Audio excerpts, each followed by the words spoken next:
To discuss an issue of enormous consequence and something I think we don't quite focus on as much as we might here in the United States. And I'm especially pleased that we have a great panel who will help us discuss the issue. And on the panel will be Joe Stiglitz, who is a Nobel Prize-winning economist, chief economist at Roosevelt Institute and professor of economics at Columbia.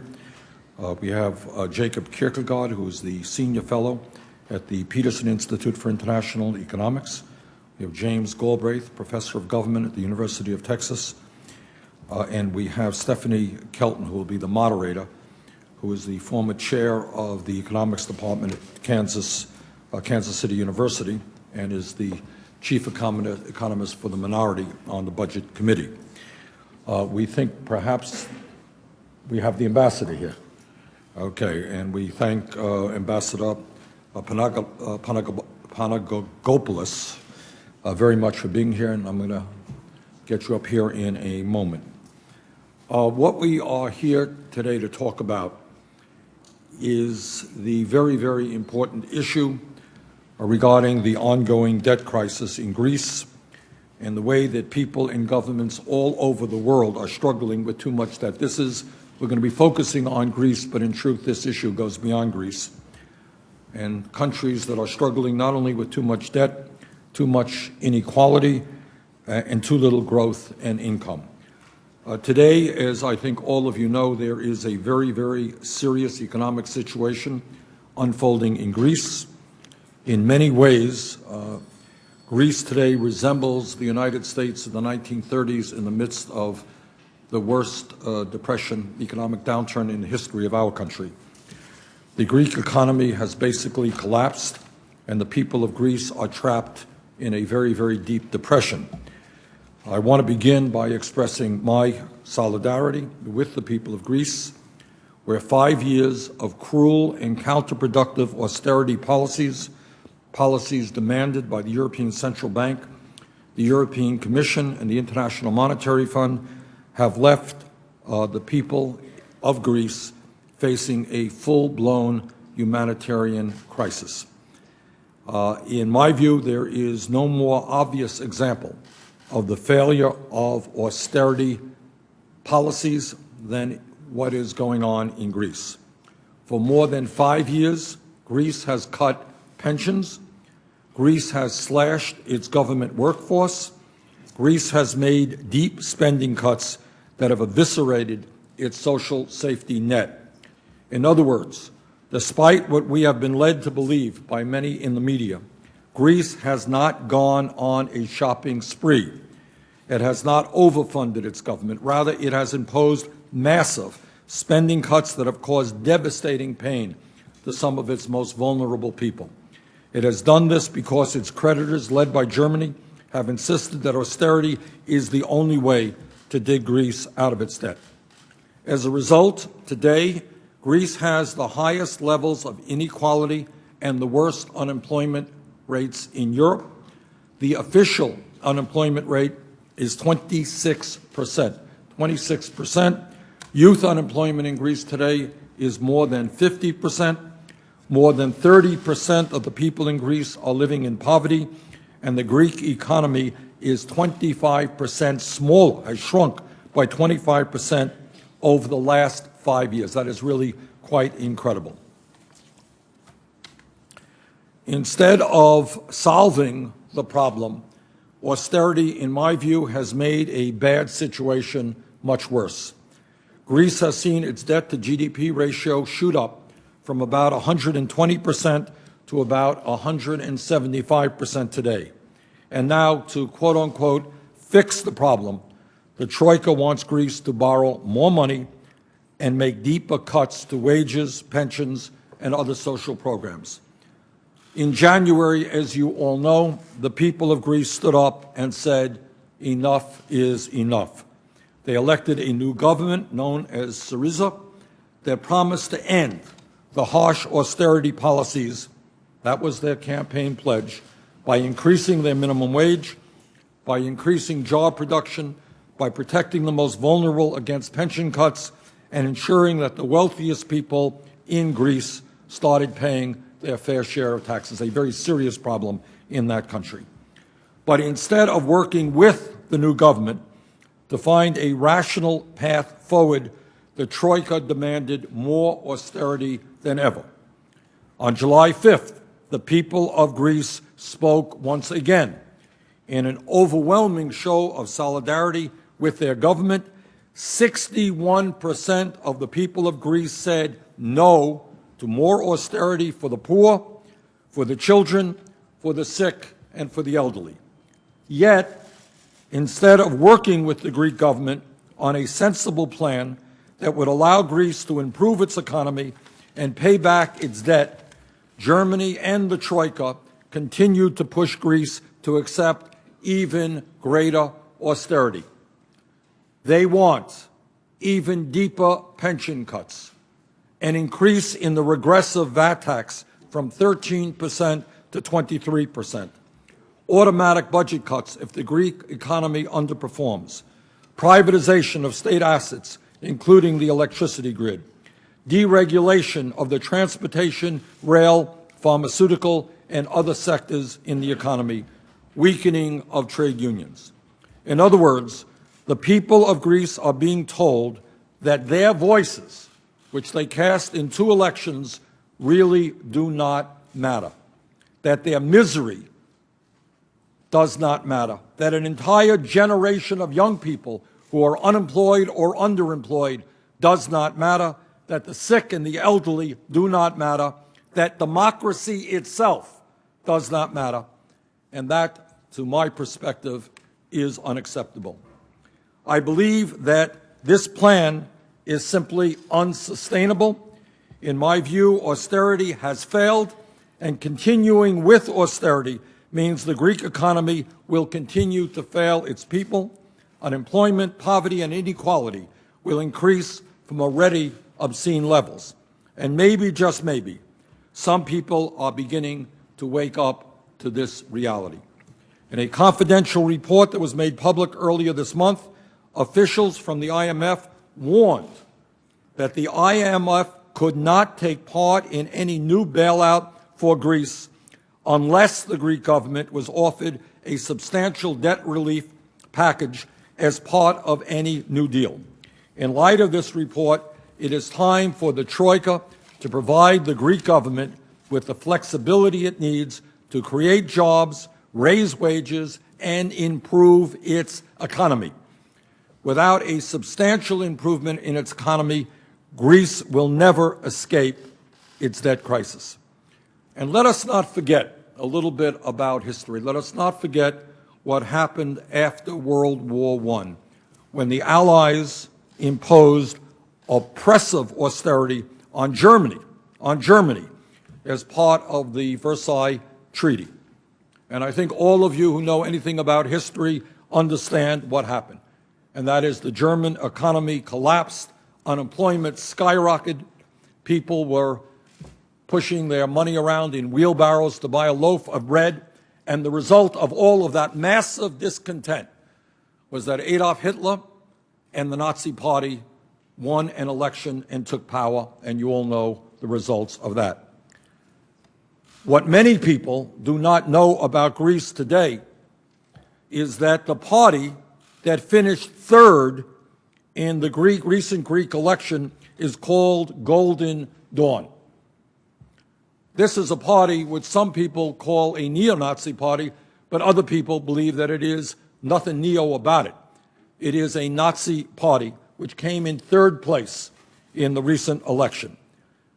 In my view, we should learn from history, and we should understand that when democracy fails, when people vote for something and cannot get what the government promised because of outside forces, this leads to massive discontent, it leads to contempt for democracy, and it opens the path for right-wing extremist parties like Golden Dawn. Finally, let us remember that one of the main reasons why Greece was unable to take on so much debt was because it had help from Goldman Sachs, who helped disguise the nature of the Greek debt. Today, when we talk about debt, we should appreciate that something similar is happening right now in Puerto Rico, where the government there is struggling with unsustainable debt, and a group of hedge fund billionaires are demanding austerity in Puerto Rico. They are demanding the firing of teachers, the closing of schools, so that they can reap huge profits off the suffering and misery of the children and the people of Puerto Rico. It is time for creditors to sit down with the governments of Greece and Puerto Rico and work out a debt repayment plan that is fair to both sides. The people of Greece and the children of Puerto Rico deserve nothing less. Over 70 years ago, the major economic leaders of 44 countries gathered at a hotel in Bretton Woods, New Hampshire, to establish international economic and financial rules. As a result of that conference, the International Monetary Fund and the World Bank were established. I think it is clear to anyone who has taken a look at this situation that the rules regarding our international financial system today are rigged in favor of the wealthy and the powerful at the expense of everyone else. Today, 85 of the wealthiest people in this world own more wealth than the bottom half of the world's population, over 3 billion people. By next year, Oxfam has estimated that the top 1% of the world's population will own more wealth than the bottom 99% of the world's population. In my view, we have got to begin, and I hope this forum today is a start in that process, a serious discussion about how we change our international financial rules to expand economic opportunity and reduce income and wealth inequality, not only in Greece and in Puerto Rico, but throughout the world. The global economy is simply unsustainable when so few have so much and so many have so little. It is now my pleasure to say a few words, and we're delighted that he's with us today, Ambassador Panagopoulos. Ambassador. Thank you so very much indeed. Thank you so very much, Senator, for providing me, first of all, the opportunity to be with you today, and for bringing together this great gathering, and for being really not only an American leader, but a global leader. We need this kind of voices. And at a glance, you gave us the very basic parameters of the plaque of my country. And having the privilege, the sad, let's say, privilege to represent a country which I think quite easily would win the sad title of the #1 victim of the 2008 economic crisis, I can subscribe to the whole of your presentation. Let me tell you, you tell us in the most bright way what the situation there it is. Drop of our GDP 25%, unemployment 25% plus, the youth unemployment, a horrific number, close to 60%. All this tells that this is not only the labor, this catastrophe, it's not only a labor of our own mistakes, which of course they exist, no question about this. We do need reforms. I know of no nation who doesn't need to change reforms, but which kind of reforms?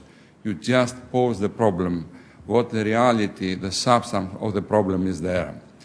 I've been present in countless European councils, trying to solve from the very beginning the Greek crisis. My impression, always Brussels came too little, too late.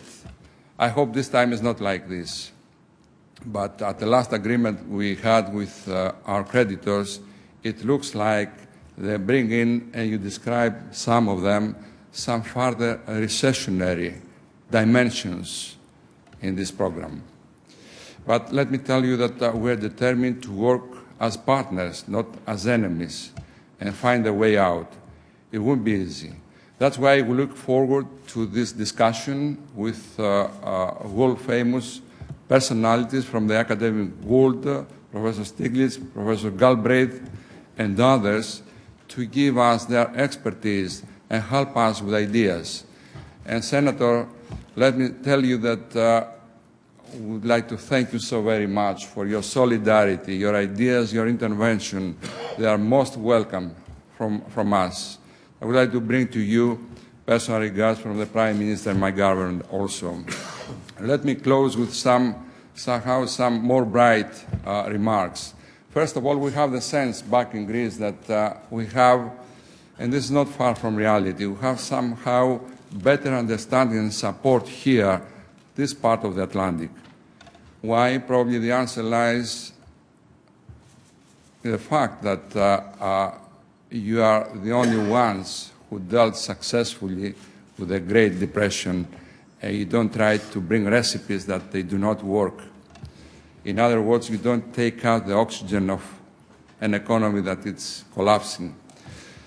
The second one is a more bright one, that if we put these things behind us, and it will take a lot of effort to do that, Greece can recover relatively swiftly. We don't run an economy very heavy in industrial background, so it's mainly a service economy, and if we get the right decisions, in a relatively short time we can come back. Why? It's our geographical position, our geopolitical role there, building bridges centuries long with all our environment, starting from Iran to the Arab world, to our Israeli friends, the Balkan countries. That creates a neighborhood very promising, and we're in the heart of this, having the best relations with all this environment. So thank you so very much. Looking forward to your discussion. Thank you very much. Thank you, Mr. Weston. Okay, I'm going to give the mic over to Stephanie Kelton. Stephanie.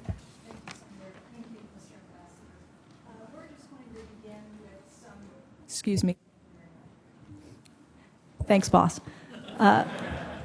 Thank you all for coming. Thank you, Senator Sanders, for coming up with the idea to do an event like this. He's been just very, very interested in Greece for a long time now, and so I appreciate very much the ambassador finding time in his schedule, and all of the panelists as well for agreeing to take part in what I think will be a very important discussion. What we're going to do is invite each of the panelists to say a few words. We'll try to keep comments to 5 to 7 minutes or so, and then we'll begin a back and forth discussion, hopefully leaving just a little bit of time at the very end for some audience Q&A. All right, we'll begin with Professor Stiglitz. You want to go up there, Joe?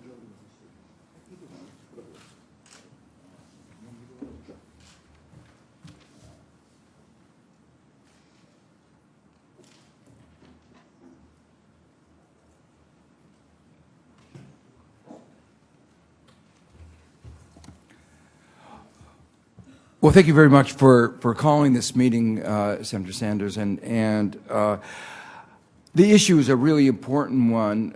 Greece is important for the United States. Location is important for our security. As the Senator pointed out, there's a basic sense of solidarity, a solidarity that's based on a long friendship. And there's an importance of democracy. And I think we also need to recognize some aspects of our special culpability. The Senator mentioned the Goldman Sachs. We have to also remember that we did play a role in once before destroying the democracy and unseating the colonels unseating the Papandreou government in 1967. And I've watched very carefully the recreation of democracy in Greece, and have been deeply, deeply disturbed by the fact of what amounts to the attempt by the European authorities to undermine democracy in Greece. So this is an issue about economics, but it's also an issue of basic democracy, and it's an issue about broad security in which all Americans should have an interest. I want to just spend a second in putting this in a broader context, and again, the Senator did this. There are so many countries, so many debt crises, and if there were just one, you could say, oh, that country didn't manage its affairs well. But within Europe, Greece is just one of several countries that are in crisis. There's Spain, Portugal, Ireland. In the case of Spain and Ireland, they had a surplus before the crisis. They had a low debt GDP ratio. The crisis caused the deficits, not the other way around. And it's important to bear that in mind in all the rhetoric about the economics of this crisis.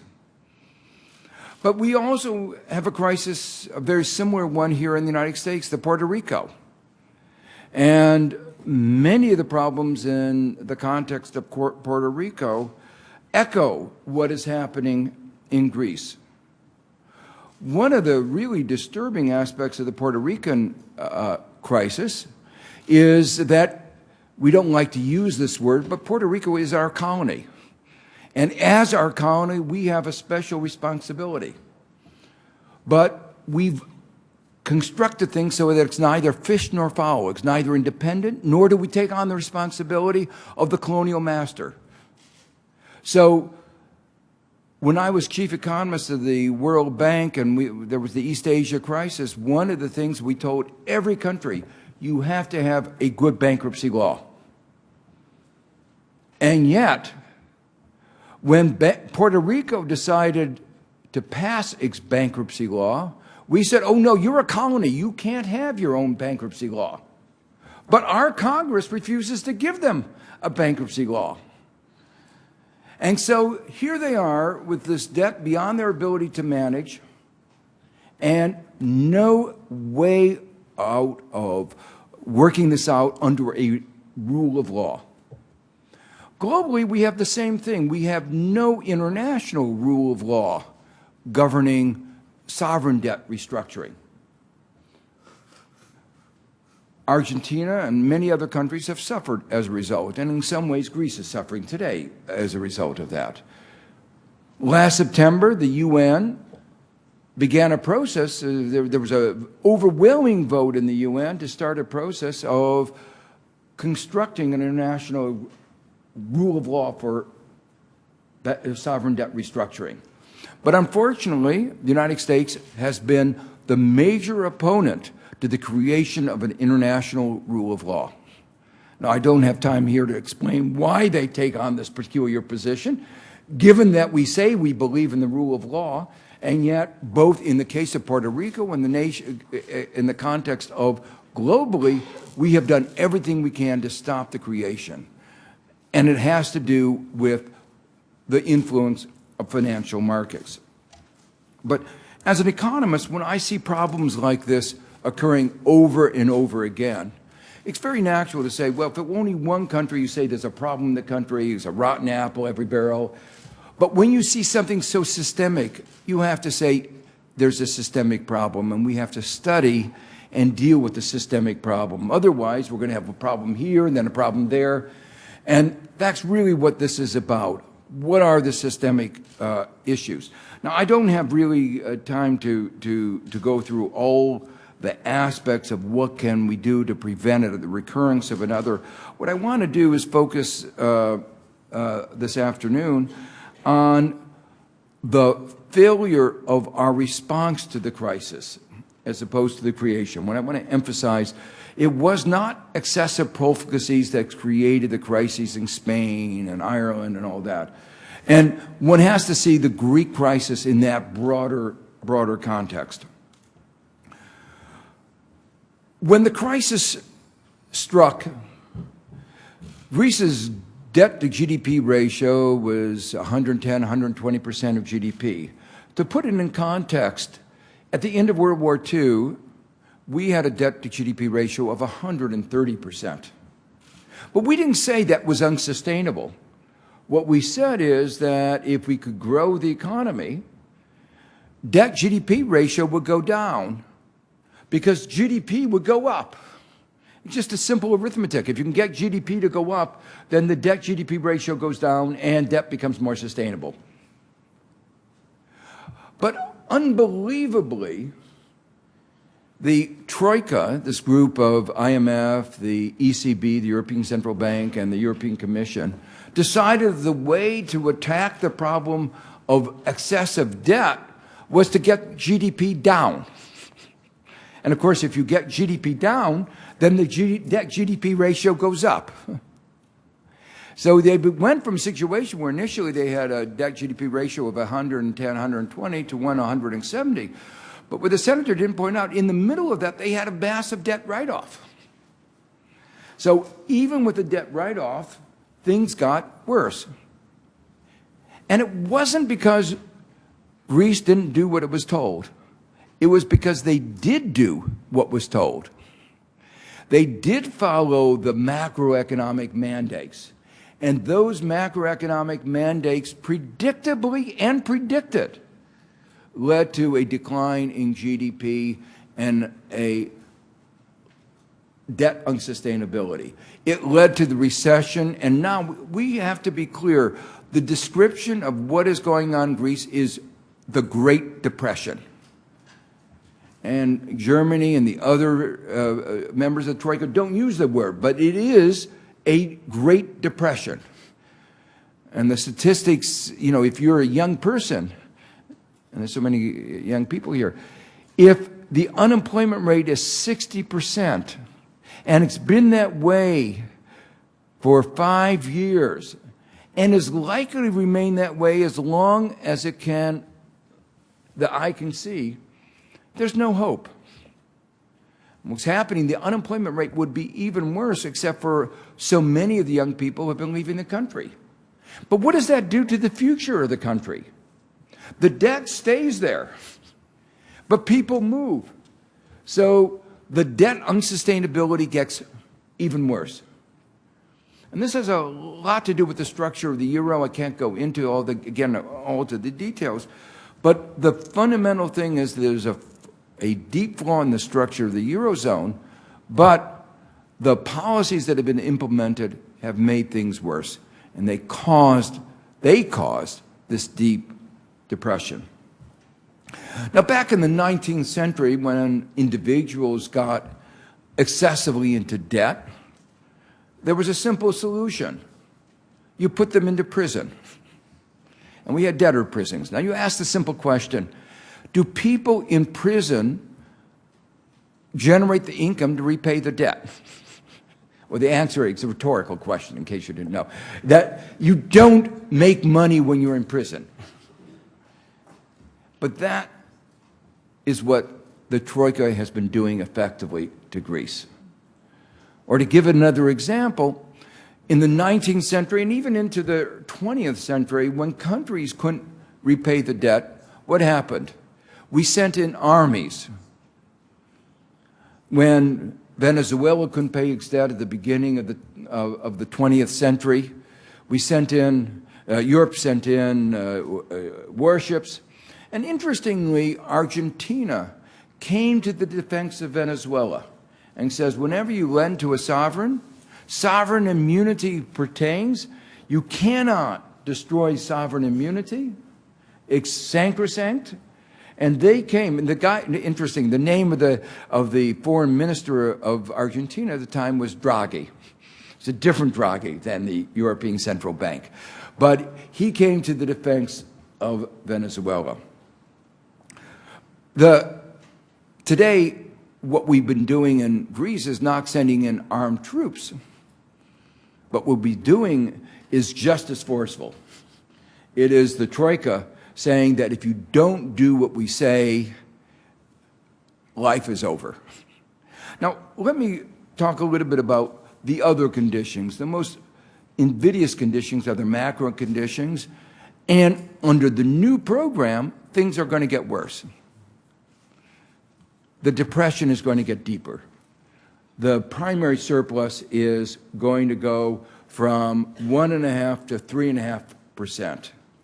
And even with debt forgiveness, that primary surplus is going to lead to an economic downturn. But beyond that are all these conditions that are referred to structural reforms. Many of these are unimportant. They represent a reflection of special interest in the rest of Europe. They're arguing over the shelf life of milk, the size of the loaves of bread, things that are not important, and they're not doing anything about the important things, which is the growth of the inequality, the role of the big banks in dominating, the role of the big media. So they're ignoring the big issue. But in fact, in some ways, they're making the big issues worse. And that's what I find very disturbing. So we all know inequality increases if workers don't have anybody to defend them. But they want to weaken unions. It's bad enough that wages are down 25, 30, 35%, but they say that's not enough. We have to weaken unions. And then, finally, there are a whole set of issues, well, actually, not finally, there are a whole set of issues that are counterproductive, like small businesses have to pay their taxes ahead of time, a year ahead of time. That's a death knell for businesses, small businesses, and 90% of the businesses, or more than 90% in Greece, are small businesses. So you're trying to recover the economy, and then you have structural reforms that are designed to make that economy crash. The final thing is the privatizations, and their privatizations are not designed to rejuvenate the economy. One article that was published over the weekend in the London Review of Books really tells it all. There's one company, they talk about Greek tax evaders. The largest, probably one of the largest tax evaders is the German company that runs the Greek airport, owes almost $1 billion. And the prices after privatization of the airport are among the highest in the world. So here you have privatization to a German company, and things have gotten worse. Now, how is that going to solve the problem by having more privatizations of that kind? So the bottom line is there needs to be a program for Greece, but it's not the one that Troika is offering. I think it's really important for the United States to come to the assistance, and I hope Congress will take some actions. Because unfortunately, what we're seeing right now is under the Troika program, Greece is going to go deeper into depression.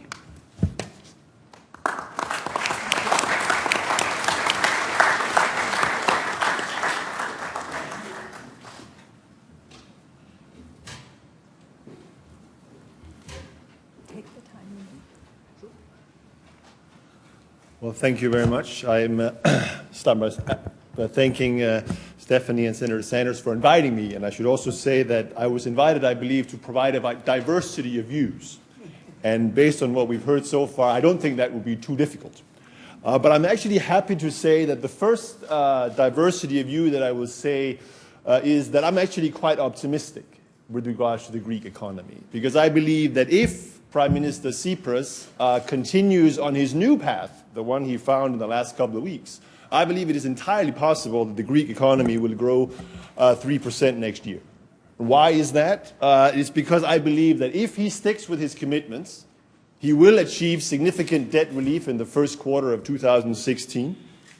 He will also get, or the Greek economy will enjoy, a sizable monetary stimulus by being eligible for quantitative easing purchases by the ECB, etc. And they will also ultimately end up with a short-term fiscal target of, I believe, a primary deficit of perhaps 1% over the next 12 months. All of which, in my opinion, should be, provided there is political stability, should be more than enough to see the economy go back to significant growth. So, having said all that, I also think that it's important to provide a diversity of view, as I said, to perhaps attack what I consider to be some of the myths about the Greek crisis that seems to be quite widespread. And the first such myth I would argue that exists is the idea that austerity was imposed on Greece. I think the reality is quite different. Because the reality is that quite unlike in the United States or the UK, for instance, where austerity has been a choice, austerity in Greece came as the result of two things. One, that it faced an objective loss of market access. There were simply no buyers for its debt in the private markets. And secondly, that in 2009 it had a primary deficit of more than 10% of GDP. And if you have a primary deficit of more than 10% of GDP and have lost market access, austerity is going to come your way no matter what happens. And that's the situation that Greece were in. So when we talk about who imposed austerity on this, it wasn't the German government. It was the private market participants that didn't want to buy the debt. Vermont Teachers Union could have done it. The endowment of Columbia or Texas University could have done it. No one did it. That's why it was imposed. Now, it is certainly the case that the initial Troika program, in my opinion, was wrongly structured. It had too much emphasis on fiscal consolidation. It didn't take into consideration that Greece was going to be the first domino in what turned out to be a regional crisis, and that in many ways the pro-growth element of the program had other issues related to them. So there was too much austerity built or relatively in the program, but it wasn't the case of why the Greek budget deficit had to be cut. It was simply because, in my opinion, there was no other alternative. The second myth that you often hear is that the original bailout that was structured in 2010 was done predominantly to save the German and French banks that have lent a lot of money allegedly to Greece. Now, it is true that the combined German and French banking exposure to Greece in the first quarter of 2010 was about 50 billion euros. And there's no doubt that by the way the structure of the deal, they saved quite a lot of money, these banks, from doing so. But the reason that the bailout was designed in this way was not to save these few banks in France and Germany. It was to save the entire euro area financial system, and make sure that there wasn't a systemic run on other peripheral countries in Europe at the time, basically to save Europe and the global economy from another Lehman moment, which was entirely the right thing to do. And I would also say that we should keep in mind that, yes, German and French bank had 50 billion in euro exposure. Let's hypothesize that they hadn't been salvaged, so they had lost all that money.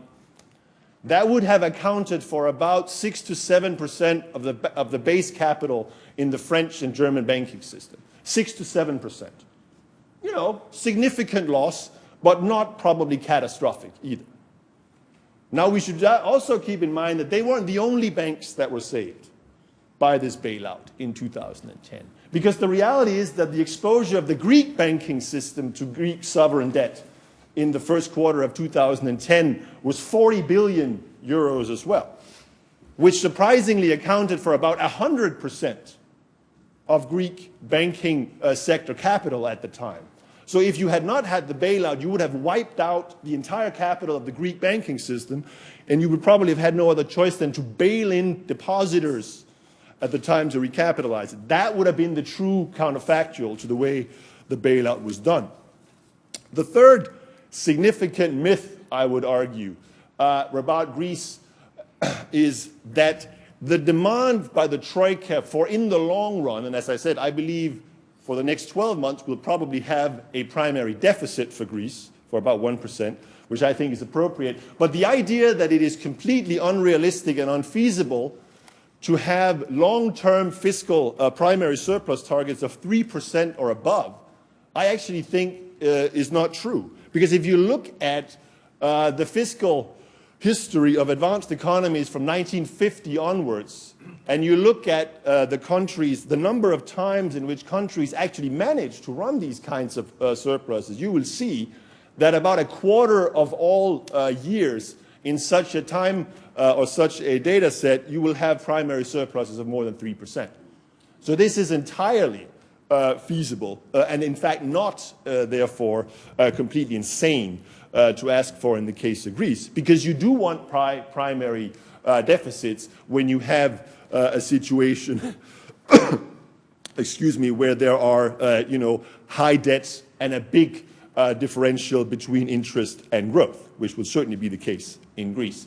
The fourth myth I would argue that exists is that the ECB is some sort of an enforcer of Depression-era politics in Greece. I actually don't think that's the case at all.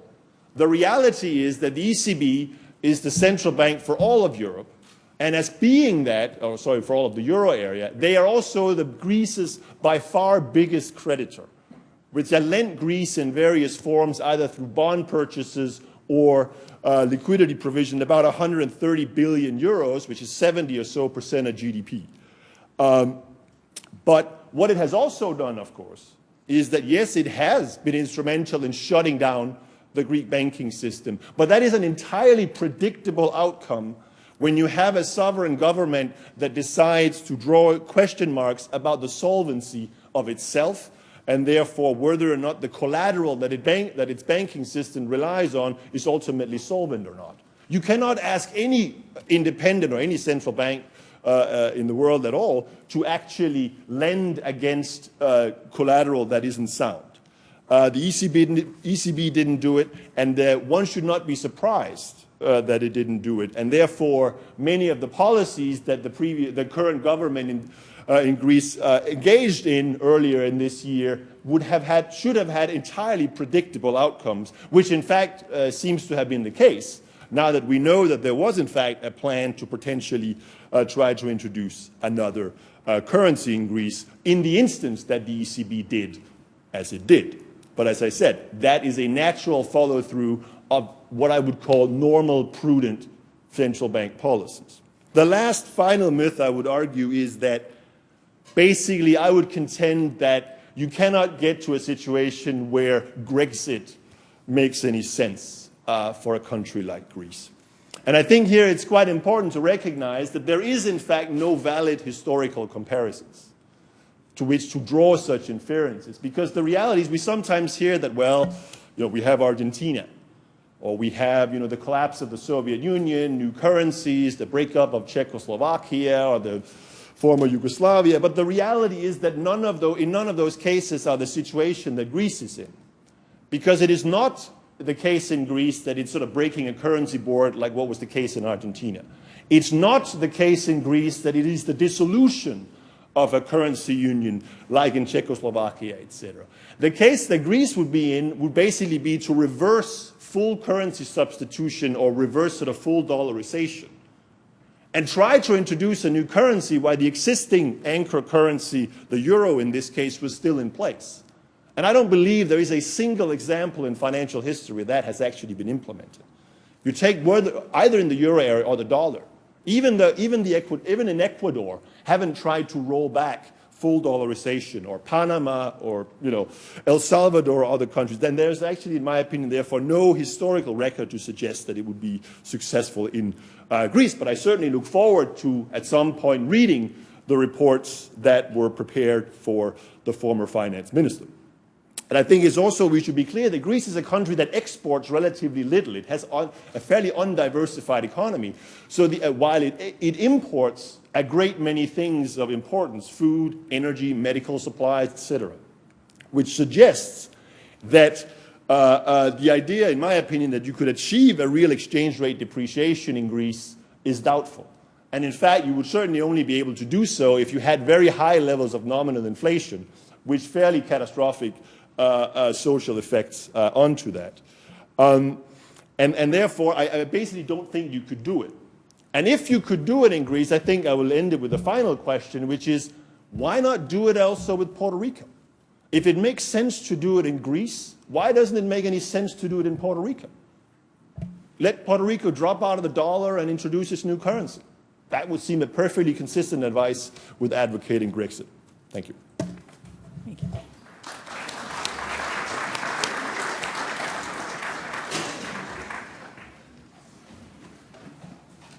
Thanks very much, and it's a pleasure to be here.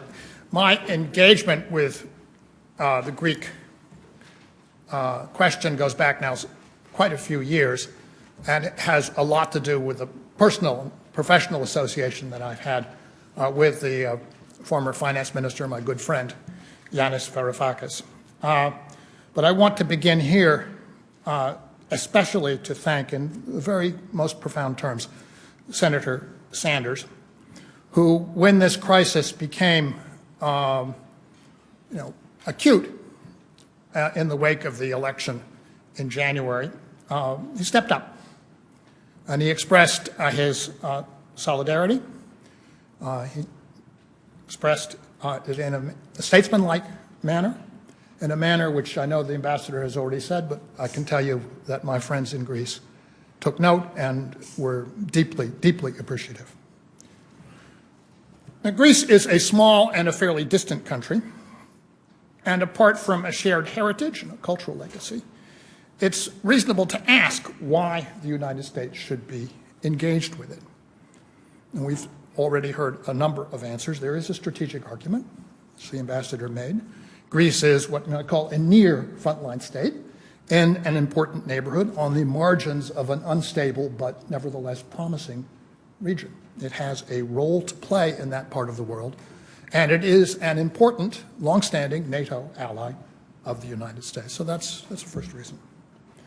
The second argument is the one that Senator Sanders made in his introduction, that Joe also made, which is an argument of principle about economic policy, which is that when economic policy proves to have disastrous effects, it should be changed. That fact should be recognized. Consequences should be evaluated in an open-minded way, and changes in policy should be introduced. It's worth noting, and I'm not going to dispute for a minute what you just said about the inevitability of austerity in the Greek context, given the financial crisis in 2010, and given the mismanagement of Greek state finances in the years before the crisis.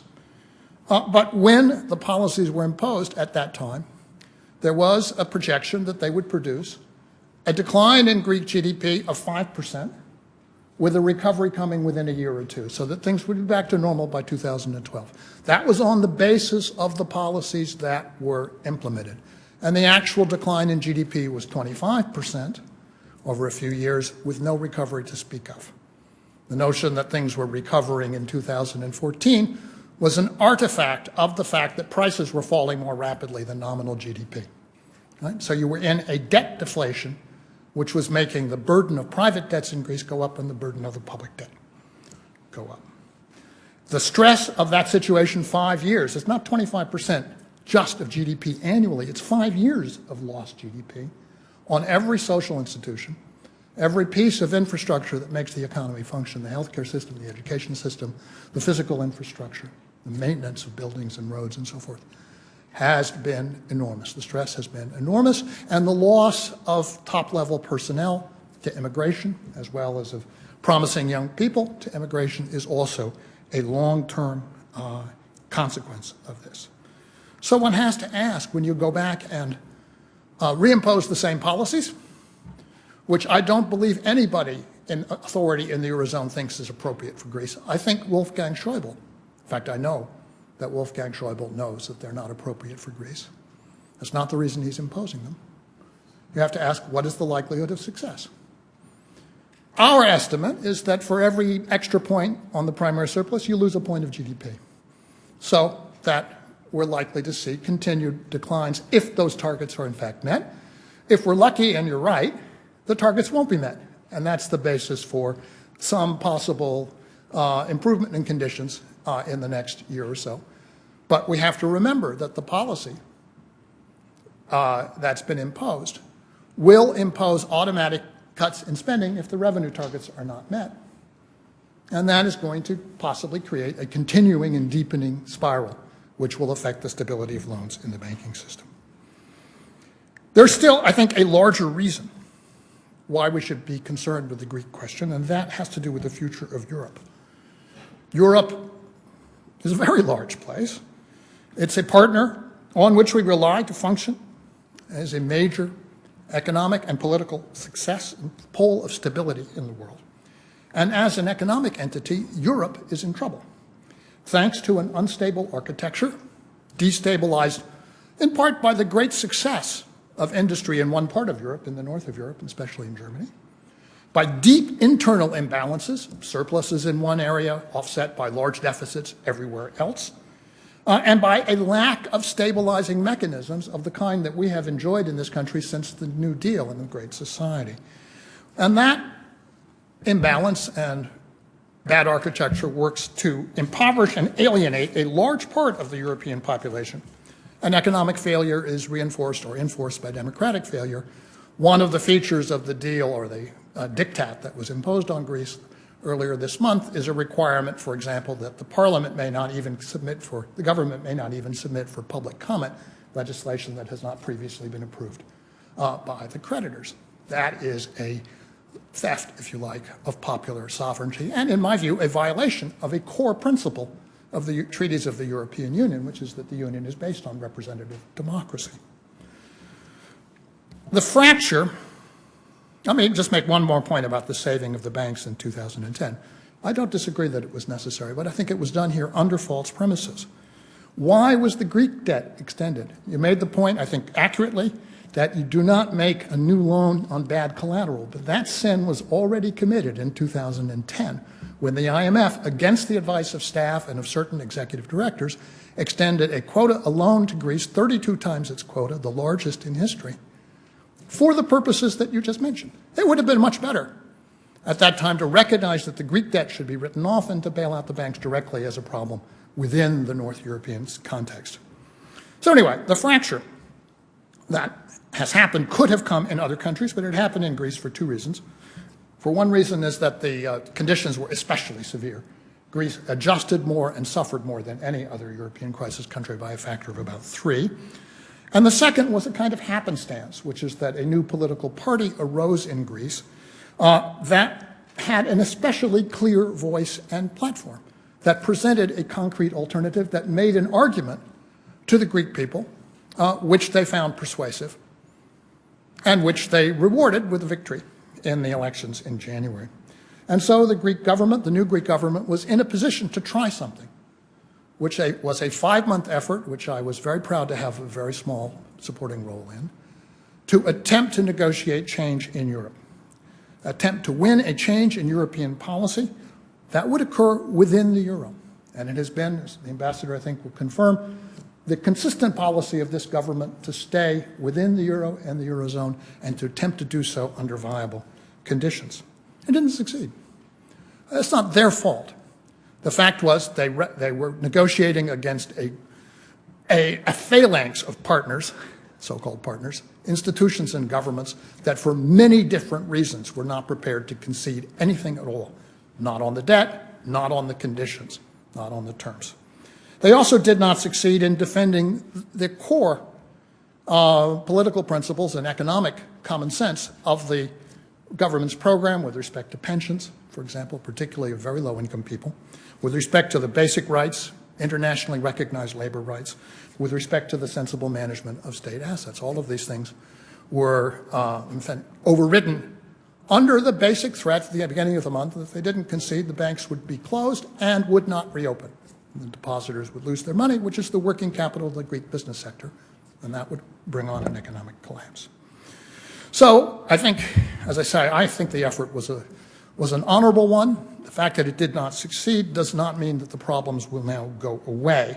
They may get better for a short while, but the underlying issues will remain, and they will arise again, if not in Greece, then elsewhere, as other countries experience a similar kind of negative dynamic. Let me talk a little bit about the role of the United States. The United States, I think, has a reputation in Europe, and especially in Greece, for pragmatism. And I think that the government of the United States played a constructive role in recent months. The president made a number of important telephone calls to Chancellor Merkel in particular, in order to try and bring the two partners together in a bargaining sense and to achieve some element of compromise on both sides. That was a useful thing to do, up to a point. But it seems to me now, given what we've experienced, that we, the United States, need a stronger policy in two respects. First, as I think Senator Sanders said to begin with, we need to help. We need to provide moral and economic support for the country our ally, which is in trouble in these conditions. But we also should be more open than we have been to democratic, progressive forces in Europe that are pressing for change. We should recognize their legitimacy, not wait for them to get into government before we start talking to them, but be part of a dialogue about the kind of changes that are required, even though that may make existing governments in other countries, who are also our allies, uncomfortable. It should be part of our principle that we are open to having this discussion because it's important for the future of Europe. These forces likely represent the future in several countries. You can see that in the Greek referendum vote when it was the youth who overwhelmingly voted no. Right? That's where the youth are going to be. We need to be engaged with that if we want to keep our friends and build our alliances with Europe as a whole. And finally, we should, I think, begin to distinguish between the strategic importance of the European Union, which is 28 countries, and which includes some of our most important allies, Britain, Poland, and some smaller countries, Croatia, the Czech Republic, who are very strong American allies, who are not members of the Eurozone, and who are not inclined to become members of the Eurozone, and certainly doing their best to avoid meeting the criteria if they can do so. And the Eurozone, on the other hand, which is 19 countries, and is an economic device to be supported when it can be made to work, but not if it can't. If other countries gravitate toward an alternative structure, we should not confuse the two things. It does not mean that they are moving out of Europe. It does not mean that they are moving out of the West, that they are wavering in their commitments to democracy. It may mean quite the contrary, that they're simply recognizing that the existing arrangements were not built on sound economic principles, and when that happens, it is the proper and pragmatic thing to change them, and we should at least be neutral. We should be neutral and helpful in trying to find workable solutions. One of the lessons of the last 5 months is that there is an enormous challenge in front of us all to do that, because at present, Europe is well short of what it takes to provide a workable solution to the economic problems that it has built for itself over the last 15 years. So once again, thank you very much. Thank you, Senator, for organizing this extremely important event. And I have to say, it was even worthwhile, although I did it with considerable pain, to sacrifice a few days on my farm in Vermont to come down and be with you on this.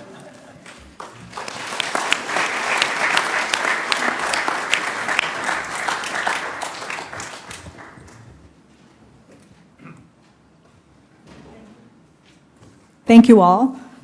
Let me pose a question initially to Jamie.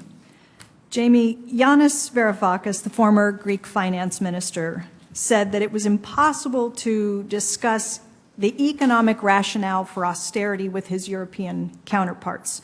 When he tried, he said he was, quote, met with blank stares, and that it was as if he hadn't even spoken. Why was it so hard for Yanis to inject an element of reason into the conversation, given the colossal failures of the austerity policies?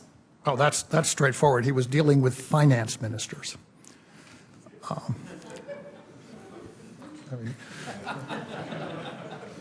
Yanis Varoufakis comes from a world of, let's say, reasoned argument. He's really very good at it.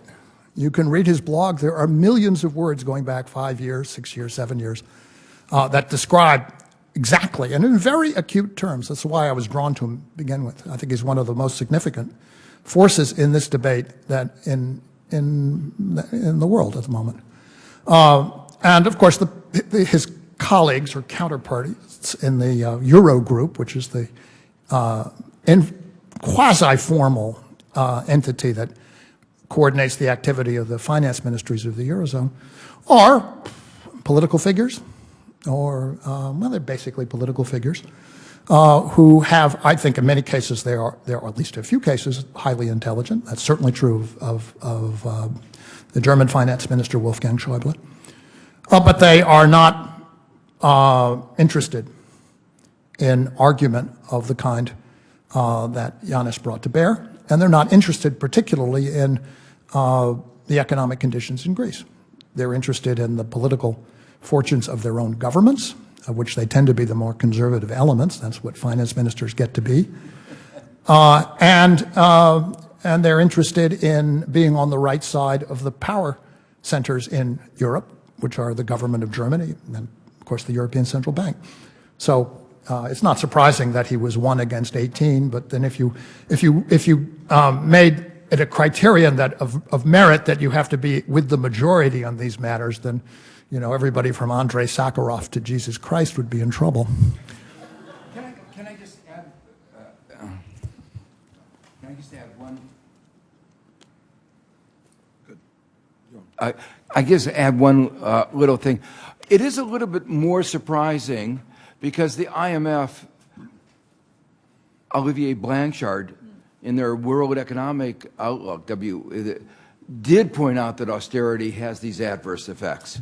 So even though you had what had been a conservative institution, they woke up, and not perfectly, and I won't say throughout their organizations, even they didn't buy their own arguments, but at the top level, there was a recognition austerity has these adverse effects.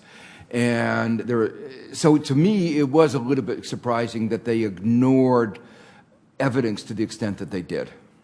This actually, boy, this is, we have to continue to turn these on and off, don't we? This brings me to the next question I was actually going to ask you, Professor Stiglitz. Paul Samuelson, another Nobel Prize winning economist. From Gary, Indiana, the same town I came from. How about that? Samuelson said of FDR, Roosevelt did not know a lot about economics, but he knew which whiskey wasn't working, and he was ready to shop around in a way Herbert Hoover, by temperament, could not have done. So my question is, you've just returned from Greece, and I know you've been all over Europe, and you're working in perhaps an advisory role. Have you found an FDR in the Eurogroup, at the IMF? You mentioned Olivier Blanchard. Are there others now who you think are beginning to see that the whiskey isn't working and they're willing to shop around for alternative policies? Well, I think when you're talking about a number of the officials, particularly finance ministers, unfortunately, I sense a lot of intimidation. People are afraid to get on the other side of Germany because they may need help. And so many of the countries are in that, I won't say precarious, but are in that difficult position. Officially, Holland and the president of France and most of the economists in France are very supportive of the Greek government, very critical of the austerity. They've been very loud. I know they were calling up the president all the time and telling him, you can't allow this to continue.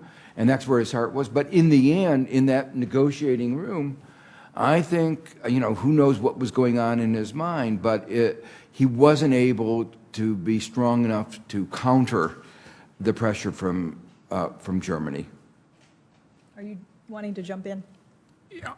I think it's fair to say that quite a number of countries had their own reasons for being resistant to any change in European policy. If you go east to Finland or to the Baltics, you have a strong ideological commitment to the neoliberal and austerity line. They're just deeply embedded in it. The Finns were nervous because their commitment to the euro has cost them very dearly in economic terms compared to the Swedes or the Norwegians. If you go in the other direction to Spain and Portugal and also Ireland, these are governments, conservative governments, which were extremely hostile because any success granted to the Greek government would cost them politically against Podemos, against Livre, against Sinn Féin. And that gave them an exceptional reason of their own to be unforthcoming. But then basically the other reality is that the negotiations didn't occur in the Eurogroup. They occurred with the institutions. The Eurogroup was there to put a stamp on it, basically. The institutions themselves Not entirely internally unified. As we know, the IMF says we can't do this without debt restructuring. That's a sensible position. The IMF, on the other hand, was much stricter on the policy terms than the European Commission would have been. So it was a complex case where you had one country negotiating against multiple and not entirely unified partners whose operating instruction was don't give any ground. And that was what it was easiest for them. And as Joe has said, and I think in the very important piece in the New York Times, they also threw in everything. You know, they weren't discriminating about whether a policy actually had evidence behind it. They said, well, IMF has an obsession about who owns Greek pharmacies. It has absolutely nothing to do with whether the Greek population is getting its over-the-counter drugs at low prices, which is in fact the case. Right? It has to do with who gets the rents from owning a pharmacy, which is not a competitiveness issue. I want to let Can I Jacob... just add one thing on the pharmacy, because it's gotten so much attention? One of the interesting things that Papandreou had done was put all the prescriptions online, and that actually brought prices down. They saved a couple $2 billion. No attention is given to those really deep reforms that actually made a difference. And it's all about Who owns them and whether who owns them, which is not going to determine the way the economy functions. I want to give Jacob a chance because Jacob is not convinced that the whiskey is not working. And so I want to ask him to describe for us what failure would look like. Well, failure, in my opinion, in the case of Greece, would certainly look like a, shall we say, attempt to introduce a new currency, for instance. I think that would be an abject failure because, in my opinion, the consequences of that would be catastrophic, even beyond where we are now. And I would be the first to admit that the program, as it was originally designed, has been largely a failure for a whole host of reasons. So I'm not by any means suggesting that what we have in Greece is a success or even an acceptable outcome. It's not. And I certainly also agree that it was very clear, for all the reasons that Jamie and Joe has just described, why it was 18-1. But I guess I would say that anyone who understands how Europe works and recognizes that these 18 other finance ministers in the room come with their own democratic mandates, and therefore they're not going to listen to arguments of the type that former Finance Minister Varoufakis was bringing, the outcome of what has happened in Greece in the last 5 to 6 months were not actually very surprising. And therefore, the mystery to me is why this in the knowledge thereof, or what should, in my opinion, have been the knowledge of that this would be the end point, namely that you would end up with the banks closed indefinitely, why it was nonetheless attempted. Because at the end of the day, I don't think any democratic government anywhere has actually survived the closure of its banking system. But what would failure look like? No, I think failure would have looked like a Greece that were tumbling out of the euro area, which also, in my opinion, would mean that it would be shut out of the EU budget, meaning de facto end up without being a member of the EU. Because this would have had catastrophic consequences for the country. In some ways, I would argue that what has happened the last 5 years is in many ways, near-lethal fall from the 50th to the 40th floor, but there's still quite a long way you can drop if you do some bad things. Let me ask Joe and Jamie both to share your reaction to the idea that a Grexit would be absolutely catastrophic. Yeah, I'm more of the view that actually the current path is catastrophic because there's depression without end. I think with a lot of work you could make the euro work, but it's going to take a lot of work. And given the politics and the reasoning that we've just described, where you have finance ministers who don't understand economics, or if they understand economics, feel their hands are tied by their domestic politics, and so they can't do anything. That's a Europe that can't work. You have an economic regime where economic principles are thrown to the side. So the question is, is it possible to organize a Brexit that will be not destabilizing? And I am absolutely convinced that it is, particularly in the 21st century, because in the 21st century, money is different from it used to be. We have electronic financial institutions, electronic money. So the way the Corralito worked in Argentina was actually relatively smooth. After the first couple of weeks of, maybe a month, couple of months of adjustment, once that happened, actually the discount on the money that was inside the banking system and the money floating on turned out to be essentially zero. So, there's a fundamental flaw. People say, well, Greece doesn't export. But that's really a fundamental misunderstanding about the nature of modern trade. They sell tourist services. I just came back from buying a very large amount of tourist services, and that generates foreign exchange revenue. If you raise the VAT, of course you make it less competitive.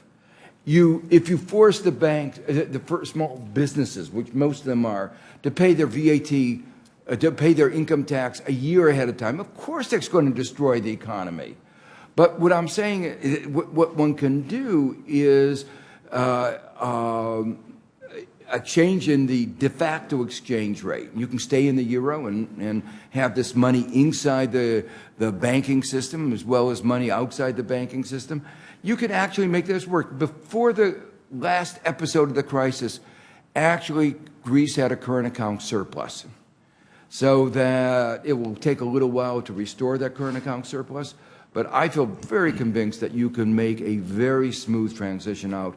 And it may turn out to be the only way that you restore prosperity to Greece, given the obstinacy of its so-called partners. Jamie, can you talk a little bit about Plan B, since we're hearing, I think, a little bit about electronic transitions to a new currency? What can you tell us? I can tell you quite a bit, I know actually. you can. What will you tell us? It was always the policy of the Greek government and of the finance ministry to negotiate within the euro. And everybody who was attempting to be helpful, as I was to my friend, was conscious of that and extremely careful not to do anything or say anything that might be construed as having another objective. It was not, in fact, an alternative policy scheme. It was a precautionary operation. The danger that the Greek government faced, which was known to its high officials from the beginning, from January, when the president of the Eurogroup visited Athens and told Yanis Varoufakis flatly that it was either the memorandum of understanding as it existed or that the Europeans would crash the banking system.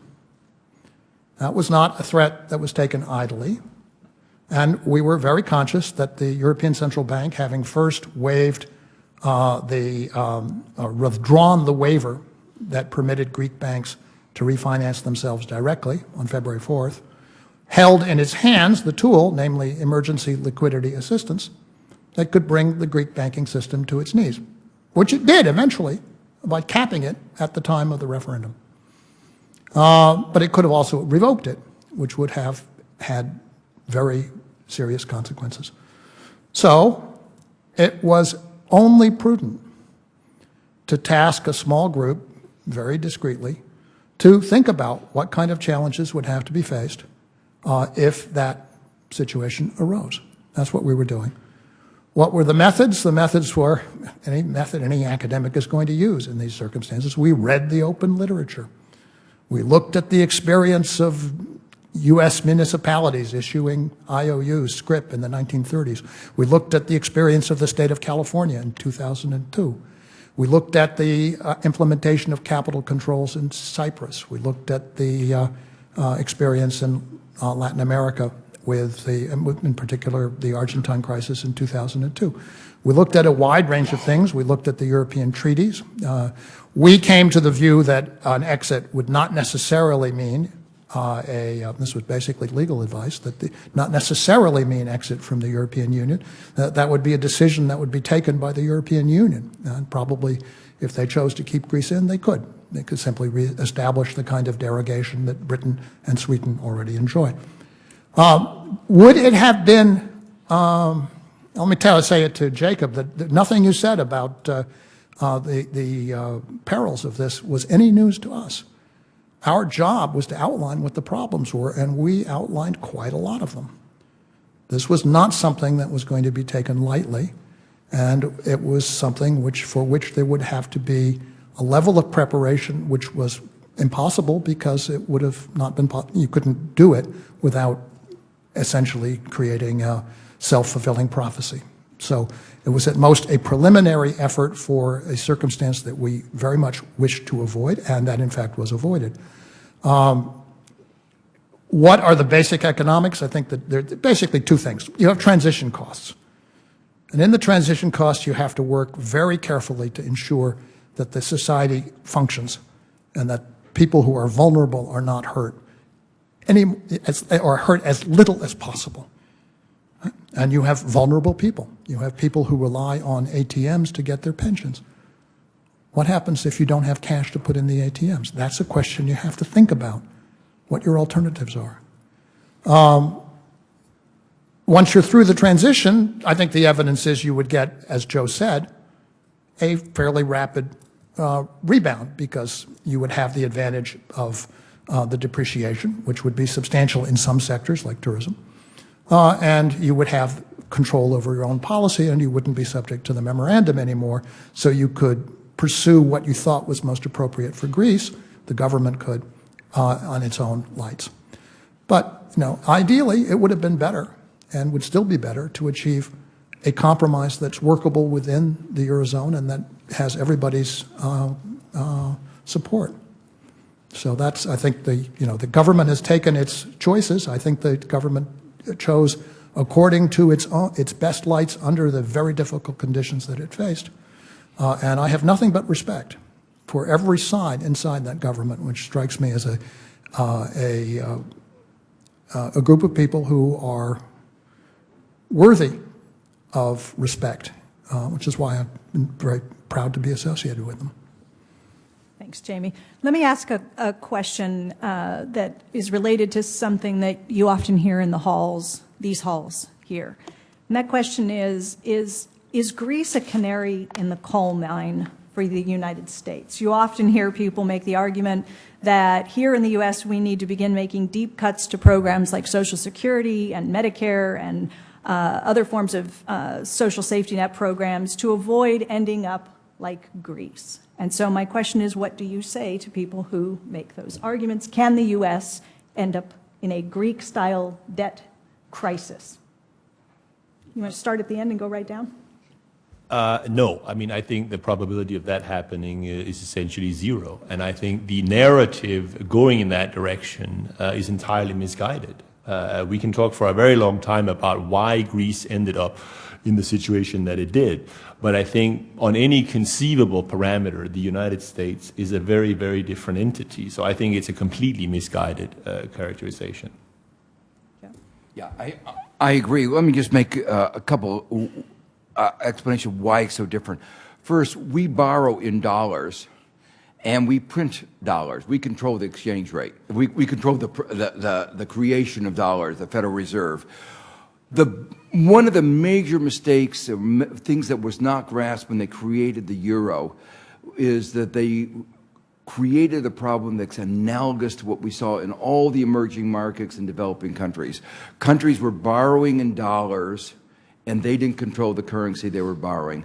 What happened is Greece and all these separate countries were borrowing in euros, but the euros were controlled from Frankfurt. And that's an inherent problem once you go into that. And that's why a lot of people say you ought to create a Eurobond or the ECB ought to borrow and then relend. So that was a fundamental flaw in the structure of the euro. The second point I would make is it's already it's clear. the U.S. government can borrow at a negative real interest rate. You know, so one of the important points that Jacob pointed out was that there was a sudden stop on the ability to borrow. We're nowhere near that. When the United States can borrow at a negative real interest rate, with all the debt we have, it's very clear we're nowhere near that kind of situation. You agree? Yeah, I think this is a point of absolute non-controversiality. Funny, we keep hearing it around here. It is possible to do a lot of, let's say, self-inflicted damage, and there are always quite a few people who are really happy to do that. I mean, Talk to us, if you would, about why it is so difficult to get the so-called oligarchs in Greece. Why is it so difficult to get them to pay their taxes?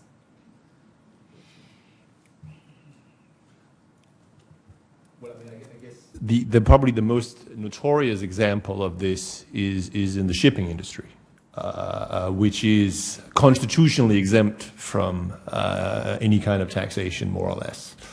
And part of the reason for that is in my opinion, it goes back to the military dictatorship in the 60s, et cetera. But if you think about it in economic terms, part of the reason of it is clearly that the Greek shipping owners have always been able to tell the Greek government, look, if you subject us to any kind of taxation, we're all going to move to Liberia.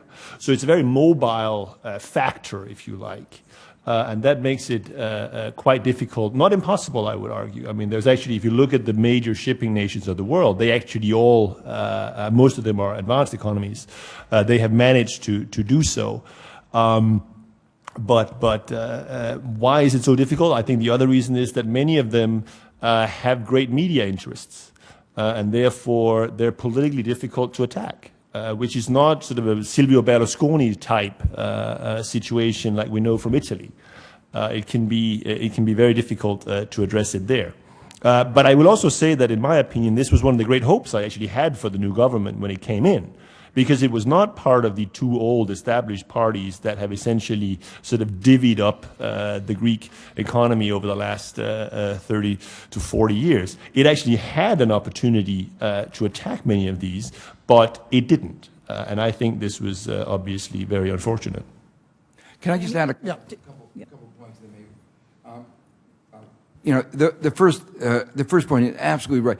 Very hard to tax the shipping industry for exactly. There's no industry that's more mobile. So they could have done a little bit more, but I think the limits were very, very severe. But there is some problem with transfer pricing that they could have addressed. These are where the shipping industries were actually getting profits in other industries, and they could have attacked those other industries and stopped the transfer pricing. So the exemption actually had broader context.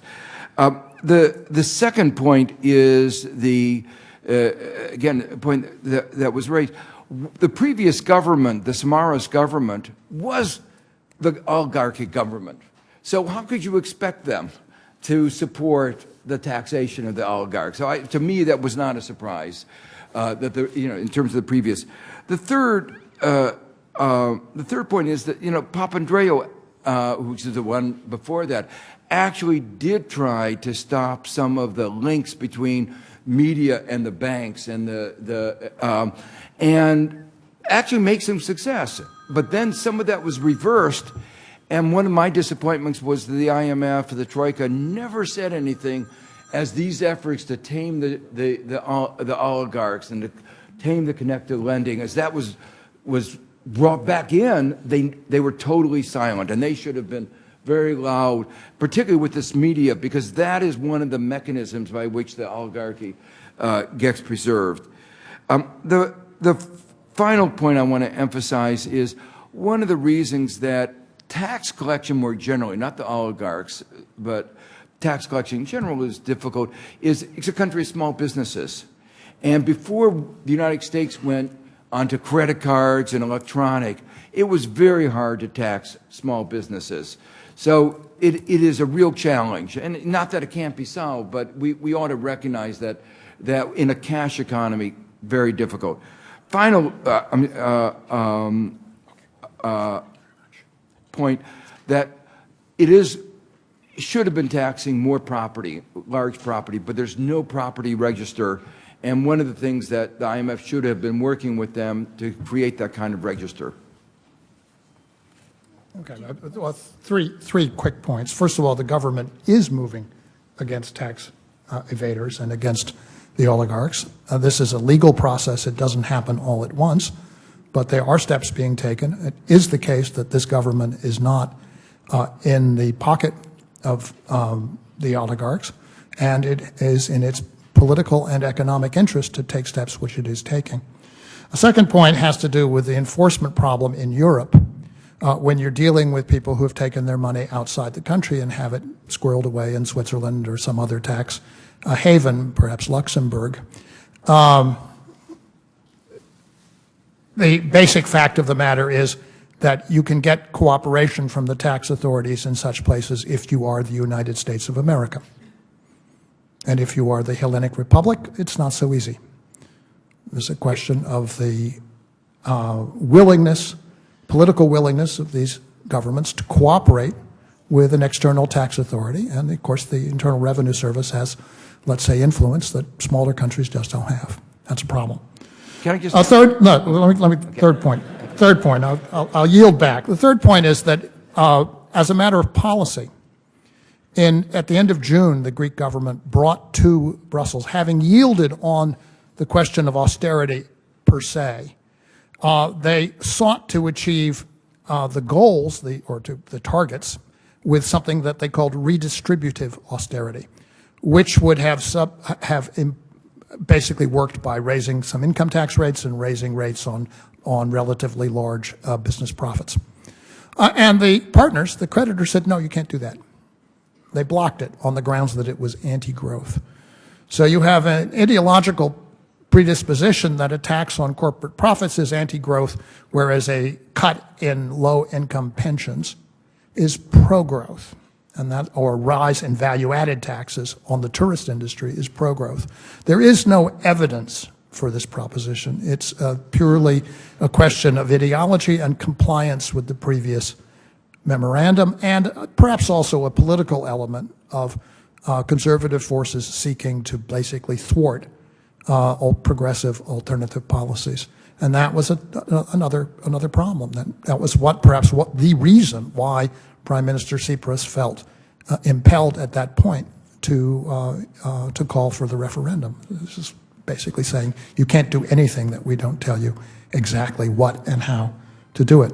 The result of the process was that, in effect, the cost has been shifted to low-income pensioners. And I just want to recount one thing I saw in the paper shortly after that happened, which I think the assistant secretary in the ministry that was responsible for pensions resigned.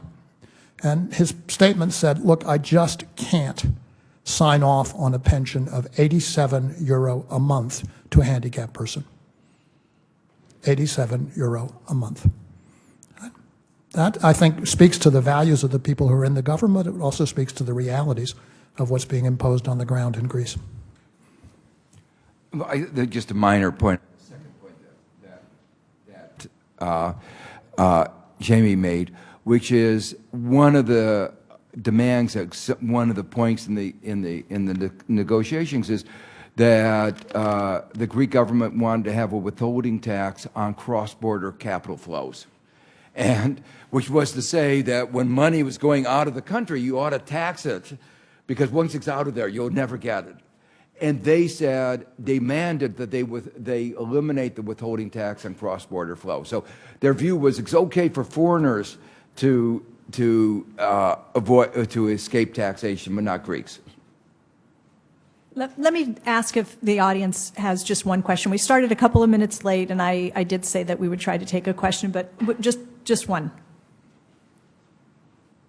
I have a question, not necessarily about Greece, but about the Eurozone structure. A lot of people say that countries like Ireland, Spain, they're doing incredibly well. But obviously, in Spain, the unemployment rate is 25%. In Ireland, it's 15%. Now, given what's going on in the European situation, right now, things are going up in Ireland and Spain. But as soon as they go back down again, let's say you have a generalized economic recession in Europe, what happens to those countries in terms of their market access, in terms of their debt to GDP, and also in terms of their debt problems?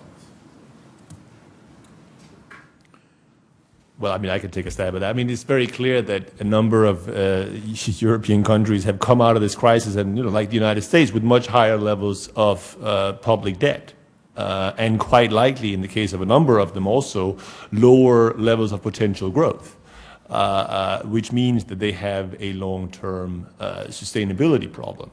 Now, how much of that is related to Euro membership or not, I don't think there's any doubt that in the case of Ireland, you wouldn't have had the housing bubble that you did if they hadn't been a member of the Euro, and that's true in the case of Spain as well. But going forward, is it, in my opinion, a detriment to these countries that they are in the euro or not? I certainly don't believe it is, not least because the transition costs that Jamie talked about are going to be just as high for these countries as they would have been for Greece. So in terms of the European architecture, in my opinion, is that the basic element of what this crisis has shown is that the original Maastricht design of the euro, the sort of standalone monetary union, has not worked. And what you have seen since the beginning of the crisis is that you have created this bailout fund, the European Stability Mechanism, and you have begun the integration of the banking system in the so-called banking union, which are significant steps forward, but it's certainly not where the euro area needs to be 10, 15, 20 years from now, where I believe you should move towards much more integrated political institutions, and therefore, with such political institutions, also have the ability to issue euro bonds and a European finance ministry, etc. So you're saying you think that it would get worse for these countries?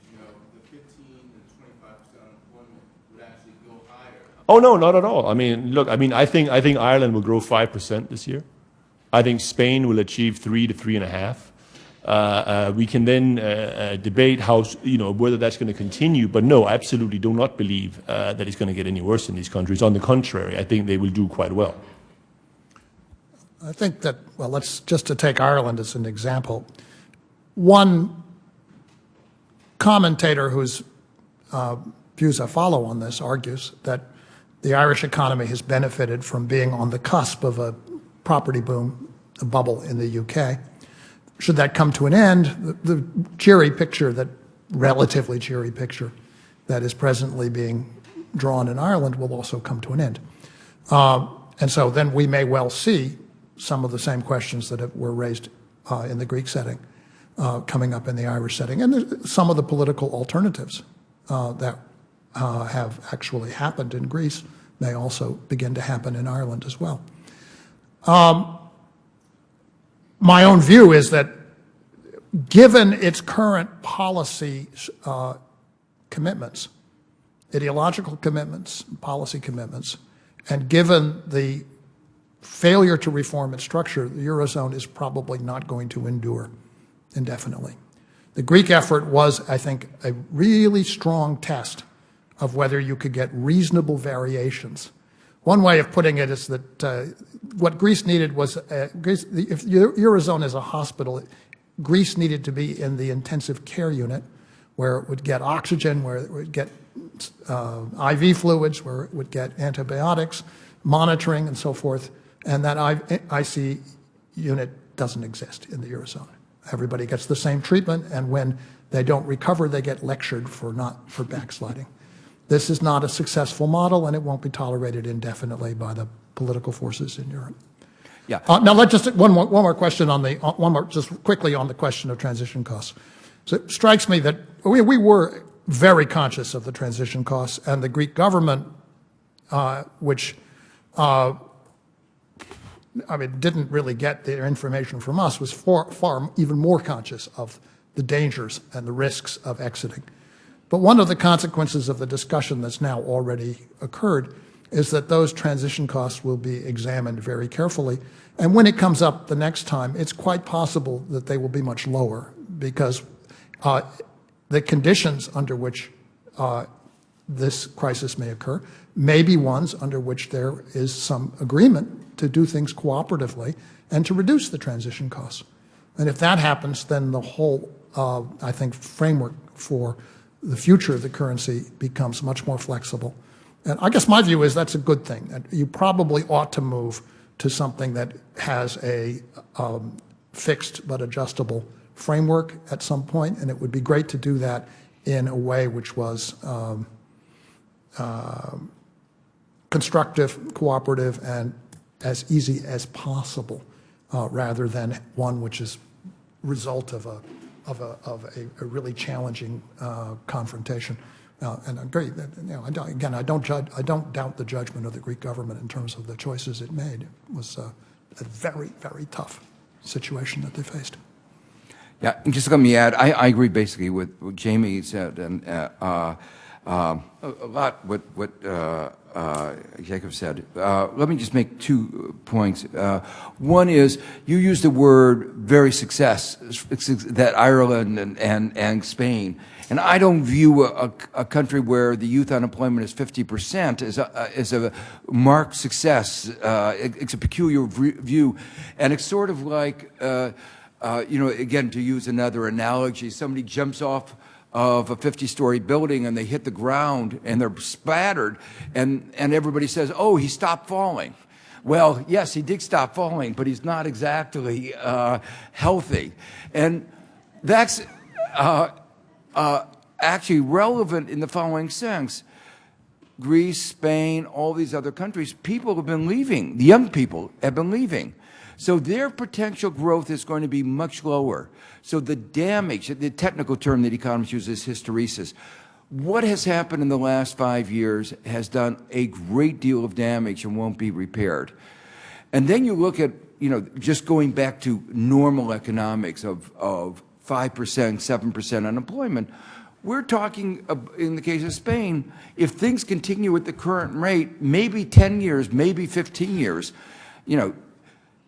Keynes said, people said, well, in the long run, and Keynes' response is, yes, in the long run, we're all dead. And we're talking about a generation of suffering.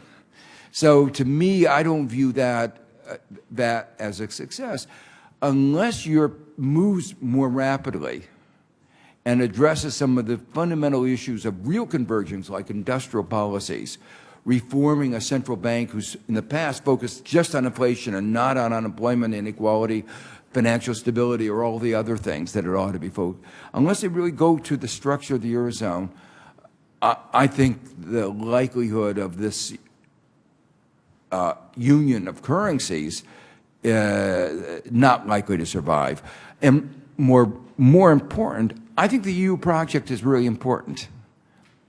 And I think to save the EU, you have to let the euro go. It's just a little piece of paper, and I don't understand why people have such emotions about these little pieces of paper.